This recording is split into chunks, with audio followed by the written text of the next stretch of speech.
तो वेंकटेश जी की जो मम्मी थी वो बहुत ही ज़्यादा डरी सहमी सी रहती थी, क्योंकि उनके जो दादी थे वो बहुत ज़्यादा स्ट्रिक्ट थी। और उसका रीज़न भी उन्होंने बताया है कि जब वो सिर्फ 20 साल की थी तभी वो एक विडो हो गई थी। तो उनके दादाजी के डेथ के बाद कोई भी रिलेटिव इनकी हेल्प करने नहीं आया था। मतलब वेंकटेश जी के पापा और उनकी दादी बिल्कुल अकेले थे और उन्होंने सब कुछ अकेले संभाला है, जिसकी वजह से वो इतनी स्ट्रिक्ट थी, क्योंकि वो अपने आसपास के लोगों पे विश्वास नहीं कर पा रही थी।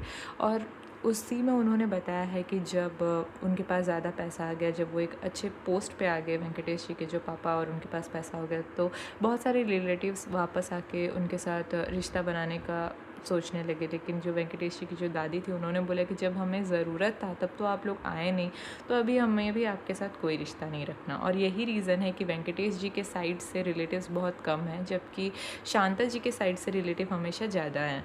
तो ये सवाल हमेशा गौरी उनसे पूछती रहती थी कि पापा आपके साइड के रिलेटिव्स इतने कम और मम्मी के साइड के रिलेटिव्स इतने ज़्यादा क्यों हैं। तो वही बारे में वेंकटेश जी सोच रहे होते हैं और फिर वो सोचते हैं कि कैसे जैसे शांता उनके घर पे आई तो उसके कुछ ही दिनों के बाद फिर उनकी दादी की डेथ हो गई थी, जिसकी वजह से शांता को जो है बहुत ज़्यादा स्ट्रिक्टनेस का जो फेस करना पड़ता है वो उनको नहीं करना पड़ा। और वैसे भी जो वेंकटेश जी की जो मम्मी थी वो खुद ही डरी सहमी सी रहती थी, तो शांता को उनसे भी ज़्यादा कुछ ऐसे टेंशन नहीं था। और फिर कुछ टाइम के बाद फिर हार्ट अटैक की वजह से वेंकटेश जी की जो मम्मी थी उनका भी डेथ हो गया।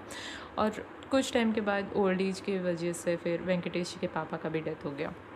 लेकिन फिर उसी टाइम पे वो सोचते हैं कि कैसे शांता जी के जो पापा थे वो इस टाइम पे स्टेप इन करते हैं और वो हेल्प करते हैं इन लोगों को एक बिज़नेस एम्पायर बिल्ड कराने में। इनके पास 2 बड़े-बड़े घर होते हैं जिनको वो लीज़ पे देते हैं किसी प्राइवेट कंपनी को, और फिर उससे वो जो पैसा कमाते हैं